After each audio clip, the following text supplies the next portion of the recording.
आज जो कहानी मैं सुनाने जा रहा हूं वो मुझे एक लड़के ने खुद सुनाई थी। दोस्तों, मैंने इस कहानी में नाम बदल दिए हैं। ये कहानी एक लड़के की है। उसका नाम मैं विकास मान लेता हूं। विकास, समीर, ध्रुव और निशांत, 4 दोस्त। चारों नौकरी करते थे, शाम को मिलते थे और अक्सर नई नई जगहें एक्सप्लोर करने निकल जाते थे। पुरानी इमारतें, खाली पड़ी फैक्ट्रियां, बंद स्कूल, कुल मिला के उन्हें रोमांच पसंद था। लेकिन उस रात उन्होंने जिस जगह जाने का फैसला किया वो सिर्फ रोमांच नहीं था, वो गलती थी। शहर के एक पुराने औद्योगिक इलाके के पीछे एक गवर्नमेंट हाउसिंग कॉलोनी थी। लोग उसे ब्लॉक डी कहते थे। सालों से बंद पड़ी थी। आधिकारिक रूप से कहा जाता था कि स्ट्रक्चरल डैमेज है, लेकिन लोकल्स लोगों का मानना कुछ और ही था और कहते थे रात में वहां मत जाना। समीर को किसी चाय वाले से इस जगह का जिक्र मिला था। वहां रात में रोशनी दिखती है जबकि बिजली नहीं है। बस इतना सुनना था। निशांत बोला, चलो फिर देखते हैं कौन सी रोशनी है। ध्रुव चुप था। उसने बस इतना कहा, मुझे वहां जाना ठीक नहीं लग रहा। किसी ने उसकी बात नहीं सुनी। रात करीब 10:30 बजे चारों बाइक से वहां पहुंचे। गेट आधा टूटा हुआ था, जंग लगा हुआ, टेढ़ा मेढ़ा सा। जैसे ही वो अंदर घुसे, हवा बदल गई। बाहर सड़क पर हल्की ठंडी हवा थी, लेकिन कॉलोनी के अंदर हवा बिल्कुल बंद थी। पेड़ स्थिर थे। कोई जानवर की भी आवाज नहीं थी। झिंगुर तक नहीं थे। बस एक भारी सा सन्नाटा। निशांत ने मजाक किया, लगता है भूतों ने साउंड सिस्टम ऑफ कर रखा है। कोई नहीं हंसा। 3 इमारतें थीं, D1, D2 और D3। उन्होंने D1 चुनी। अंदर घुसते ही सीलन की गंध आई। दीवारों पर उखड़ा पेंट, टूटी खिड़कियां, जगह जगह काले धब्बे। लेकिन एक और गंध थी, अजीब। न सड़ांध न धुआं, कुछ ऐसा जैसे पुरानी दवाई और गीली मिट्टी साथ मिल गई हो। पहली मंजिल पर उन्हें एक फ्लैट खुला मिला, D1/7। दरवाजा आधा खुला था, जैसे किसी ने जल्दबाजी में छोड़ा हो। चारों अंदर गए। कमरा खाली था, लेकिन दीवारों पर खरोंचें थीं। ऊंचाई इतनी जैसे किसी बच्चे ने नाखून से बनाई हो। ध्रुव ने धीरे से कहा, चलो वापस चलते हैं। तभी ऊपर से आवाज आई, जैसे कोई भारी कदमों से चल रहा हो। सबने एक साथ ऊपर देखा। कोई है ऊपर, समीर फुसफुसाया। आवाज कुछ सेकंड बाद बंद हो गई। सन्नाटा फिर से लौट आया। सब ऊपर जाने लगे। सीढ़ियां चढ़ते समय हर कदम गूंज रहा था। दूसरी मंजिल पर कॉरिडोर लंबा था, दोनों तरफ बंद दरवाजे। सब पर जंग लगा था और सब बंद थे, सिवाय आखिरी वाले के। वो खुला था और अंदर हल्की नीली रोशनी थी। ये क्या है? निशांत बोला। टॉर्च नहीं है ये, समीर ने कहा।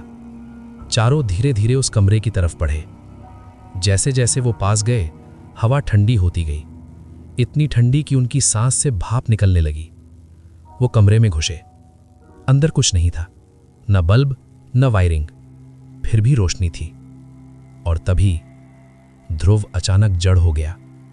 उसकी आंखें कमरे के कोने पर टिक गईं। वो देखो, कोने में घुटनों में सिर डाले कोई बैठा था। छोटा कद, पतला शरीर, जैसे कोई बच्चा। विकास ने तुरंत टॉर्च उस तरफ डाली। वहां कुछ नहीं था, लेकिन एक सेकंड के लिए उसे भी ऐसा लगा था जैसे वहां कोई था। अचानक नीचे से जोरदार आवाज आई, धड़ाम। चारों भागकर नीचे आए। D1/7 का दरवाजा जो खुला था, अब वो अंदर से बंद हो चुका था। विकास ने हैंडल घुमाया, पर अब वो अंदर से लॉक्ड था। किसने बंद किया? निशांत की आवाज अब कांप रही थी। उन्होंने तय किया, अब यहां से निकलते हैं। बाहर आते ही समीर रुका और बोला, मेरा कैमरा ऊपर रह गया। विकास ने गुस्से में कहा, छोड़ दे, लेकिन समीर नहीं माना। निशांत बोला, मैं चलता हूं साथ। दोनों ऊपर चले गए। ध्रुव और विकास नीचे इंतजार करने लगे। 5-10 मिनट, कोई आवाज नहीं आई। फिर ऊपर से एक आवाज आई, जैसे कोई गला दबाकर बोलने की कोशिश कर रहा हो। विकास और ध्रुव दौड़कर ऊपर गए। कॉरिडोर में समीर खड़ा था, दीवार से सटा हुआ। उसकी आंखें फैल चुकी थीं। अंदर उसने इशारा किया। कमरे के बीचों बीच निशांत खड़ा था, पीठ उनकी तरफ। निशांत, विकास ने पुकारा। निशांत ने कोई प्रतिक्रिया नहीं की। विकास अंदर गया। उसने निशांत के कंधे को छुआ। निशांत धीरे धीरे मुड़ा। उसकी आंखें ऐसी जैसे अंदर कुछ हो ही ना, एकदम खाली। वो देख रहा था लेकिन पहचान नहीं रहा था। विकास ने उसका हाथ पकड़ा, हाथ बर्फ जैसा ठंडा। और तभी ध्रुव की सांस अटक गई। कॉरिडोर के दूसरे छोर पर कोई खड़ा था, लंबा सा, झुका हुआ। उसकी गर्दन एक अजीब कोण पर टेढ़ी थी, हाथ असामान्य रूप से लंबे, और उसका चेहरा अंधेरे में घुला हुआ। वो चल नहीं रहा था, फिर भी वो पास आ रहा था, जैसे अंधेरा खुद आकार लेकर बढ़ रहा हो। भागो, ध्रुव फुसफुसाया, और चारों भागे। बिल्डिंग से निकलते ही उन्होंने दौड़ना बंद नहीं किया। करीब 200 मीटर दूर जाकर रुके। निशांत अचानक जमीन पर बैठ गया। उसका शरीर कांप रहा था। उसने विकास का हाथ पकड़ा, धीरे से कहा, विकास, वो। उसकी आवाज टूट गई। अगले ही पल उसका शरीर ढीला पड़ गया। उसे हॉस्पिटल ले जाया गया। वहां डॉक्टर ने बताया कि निशांत अब नहीं रहा। कार्डियक अरेस्ट था उसका कारण। समीर ने बाद में रिकॉर्ड्स खंगाले।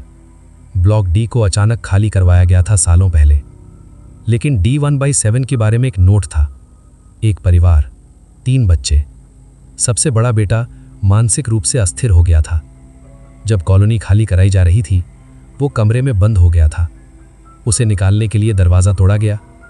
अंदर कोई नहीं था, खिड़की अंदर से बंद थी। बॉडी कभी नहीं मिली। लेकिन कहानी यही खत्म नहीं हुई। 2 हफ्ते बाद रात के करीब 3 बजे विकास की नींद खुली। कमरे में असामान्य ठंड थी और वही गंध जो D1/7 में थी। उसने लाइट जलाई। कमरा खाली, लेकिन उसके बिस्तर के पास फर्श पर एक गीला निशान था, छोटा, बच्चे के पैर जितना, सिर्फ एक, जैसे कोई एक कदम रख कर रुक गया हो। और तभी उसने अपने कमरे के दरवाजे के बाहर धीमे, भारी कदमों की आवाज सुनी। एक, फिर दूसरा। वो आवाज उसके दरवाजे के ठीक बाहर आकर रुक गई। हैंडल धीरे से हिला। विकास जड़ हो गया। हैंडल कुछ सेकंड हिला, फिर सब शांत। सुबह दरवाजा खोला। बाहर फर्श पर भी वही गीला निशान था। एक, सिर्फ एक। आज ध्रुव कभी कभी फोन करता है। वो कहता है, कभी कभी लगता है वो अभी भी हमारे पीछे चल रहा है। समीर का नंबर अब बंद है, कई महीनों से। विकास शहर बदल चुका है, लेकिन एक बात उसने आखिर में कही, हम ब्लॉक डी से बाहर आ गए थे, लेकिन ब्लॉक डी हमसे बाहर नहीं आया।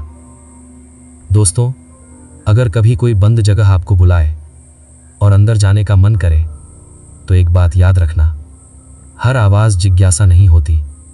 कुछ आवाज़ें बुलावा होती हैं, और हर बुलावे से वापस नहीं लौटा जाता। दोस्तों, ये कहानी आपको कैसी लगी कमेंट करके ज़रूर बताएं, और ऐसी ही कहानी सुनने के लिए लाइक और सब्सक्राइब ज़रूर करें।